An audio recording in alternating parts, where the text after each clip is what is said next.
Again.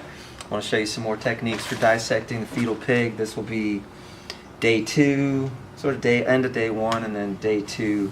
This is one that's kind of tough. If you can get through this day, some of the cuts you make here, you're golden, because this one, it's a little sketchy.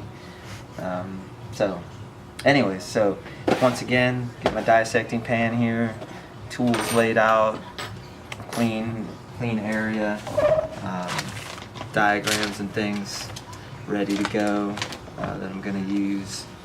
And then got my pig here, pull her out, set her on the tray and hit her with some the BioShield spray, and just to keep the odor down again. Alright, so like I said, this is pretty tough cut and stuff to make for this day, so I wanted to show you how to do this. And as I said, once you get this one done, you're pretty set. So also, no gloves. You can wear gloves, but not all that necessary. So so this, you're going to be looking at the kind of some of the external features still that are on the inside of the mouth. So to do that, you have to make cuts like this down through the jaw, and you really need to make them all the way down in through the jawbone, like back here, all the way to that area, and then gonna roll it over, and again get that scissors down in there, and make that cut down there. And at that point, you want to kind of put it on its back, reach in here, but be careful because there's some teeth in there that are pretty sharp. So I kind of put my thumb on the tongue and on the palate, and yep, sometimes you're going to hear a little jaw popping out, and I usually open it up like that and then take a couple more snips down into that tissue, and then just keep kind of pulling it.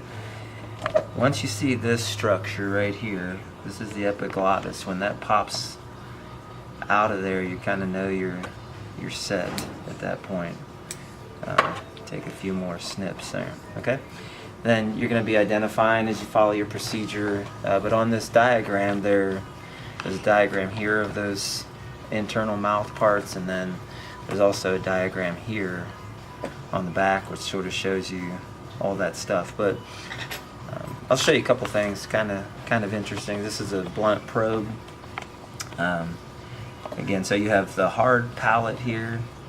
You can feel that just like the top of your mouth feels the exact same way. And then if you go further back, you have the soft palate, which again feels like the back of you can feel your own in your own top of your mouth where you hear the hard and transitions to the soft palate.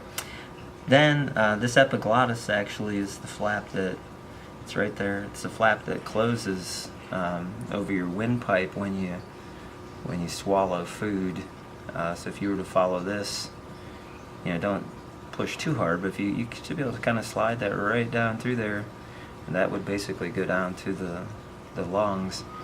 If you go back up, there's a hole that leads towards the top up here. That's actually the opening. It's called the nasopharynx that goes up here, lets air pass in through your nose. So when you breathe through your nose, air travels back down to this hole, goes down this, right down to your lungs. And then sometimes when you laugh or cough with food in your mouth, it comes shooting back out your nose, and that would be the reason why.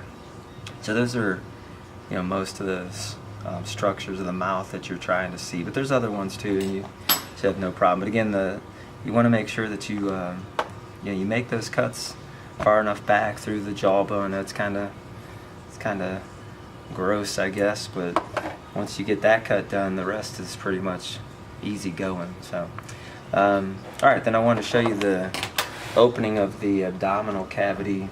So one of the things you're going to do is to tie the pig. So you wrap around 1 foot like that and tie that off. Go around the pan, for now, I just like to loop it around the leg a few times and then get back here. Now I'll retie that tighter later. How are we on time? Well, that's good. Perfect. Around like that. If you notice, there's these little hooks here, and it just slides right underneath that hook on the pan. I'm gonna put that other foot down like that. There we go. So that's, great position there.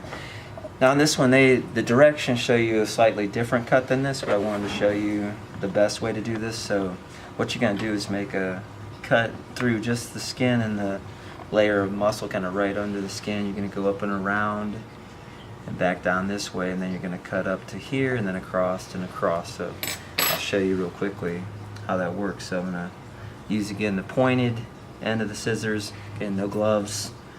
So I'm going to push down through that, not real far because I don't want to get, now that may happen, there's preservative fluid that's inside the abdominal cavity. Again, you may find that kind of gross.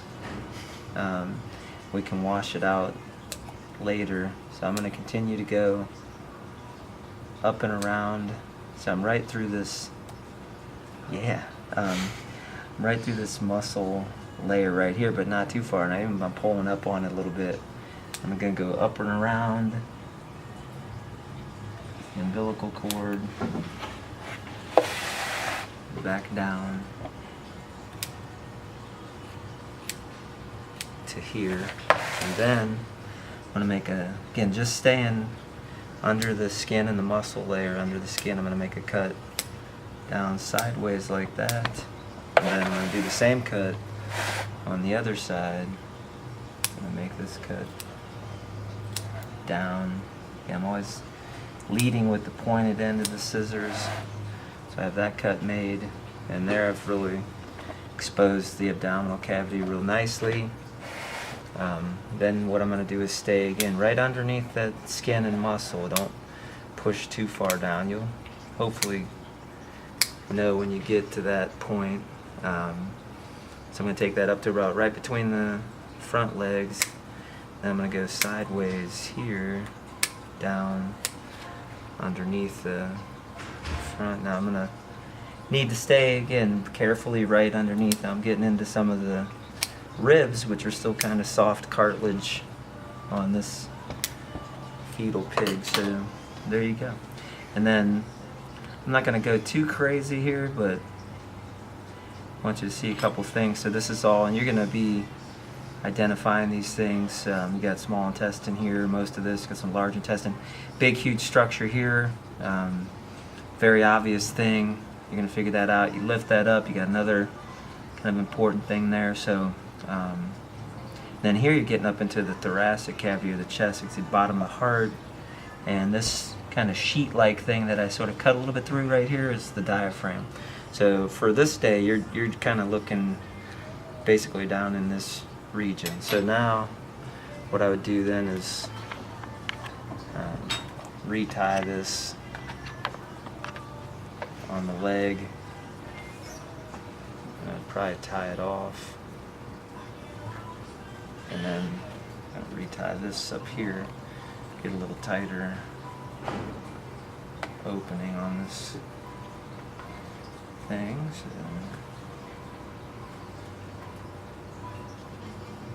there we go. And then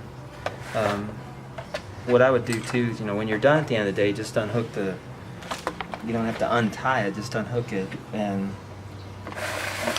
again, I would probably, as soon as I get that cavity open, I would probably take it to the sink and wash that out really good.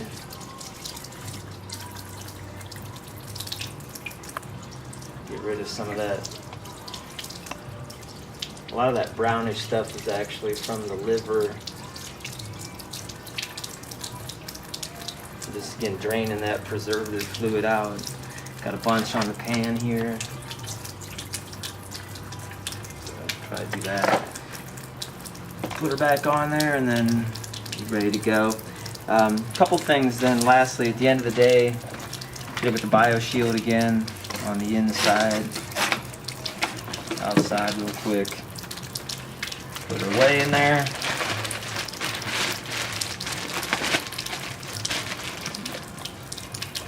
Band her up. And then the tray, pull the blue piece out, rinse that, good. Rinse this out. And then lay this sideways like that so that it dries out. Wipe your area up, of course. That's it.